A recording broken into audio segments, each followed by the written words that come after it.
Hey, what's going on? Diego Osorno, co-founder of MDO Mortgage here. Thank you so much for watching this channel. If you're looking to tap into your home equity, we're going to talk about how important it is for you to make a determination whether to use a home equity line of credit, Heloc, versus refinancing. Let's dive in. Okay, let's talk about the difference between a home equity line of credit and a refinance.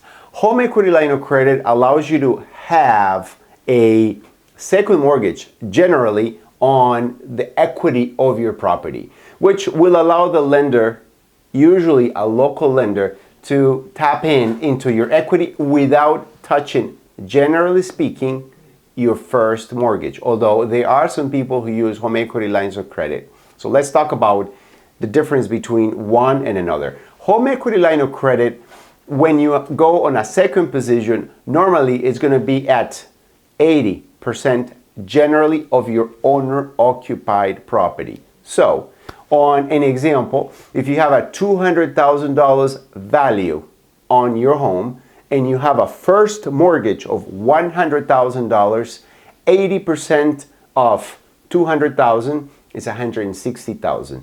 You owe already on your first mortgage $100,000, then you're going to add an additional $60,000 to your mortgage. Now, what does that do?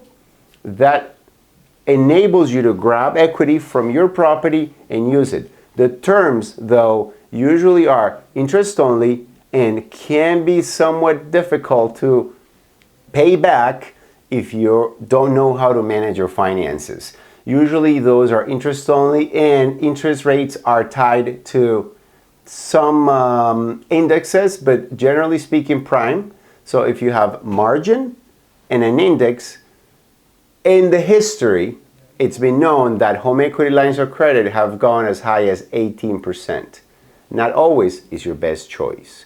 Now, a home equity line of credit is usually used for you to borrow against the equity of your home and pay fast. If you're holding that home equity line of credit for a long time, it may put a dent on your financial situation. So be careful when you are getting a home equity line of credit. Now, you can tap into the equity of your home by refinancing, though when rates are high and your first mortgage is low, can be difficult for you to have to mix the two together or sort of pay off the first mortgage at 3% when rates are at 7%, unless, let's say you owe $50,000 on your first mortgage at 3% and the equity of your home is $500,000. Okay, you can borrow 80% of the $500,000, $400,000, pay off the little mortgage and get a one fixed, maybe high interest rate, but at least you know what your budget is for the term of the loan. So what factors should I consider when deciding between a Heloc and a refinance? Number one is your goal.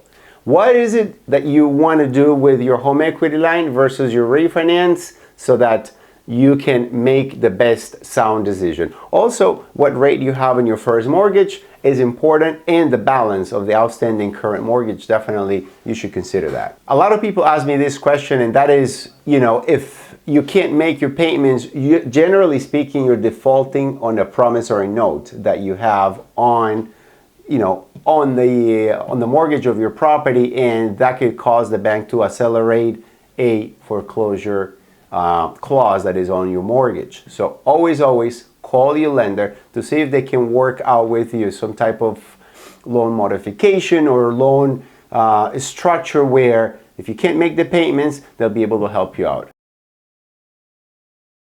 When people are tapping into the equity of their homes, they can use the money for whatever they want.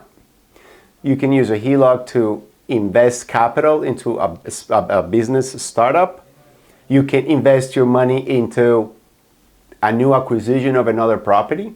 You can use the equity of your home to pay off student loans, credit card, car loans, any type of debt that you have, to do remodeling for your home, to do an addition to your home, to do maybe a gift because maybe your children are getting married, and so you should be able to tap into the equity of your home for many reasons, as well as if you are getting divorced. This is a big way of knowing that you can also refinance out a person that you don't want to have any more in your title of the property. That's another way that you can use for refinancing or getting a Heloc.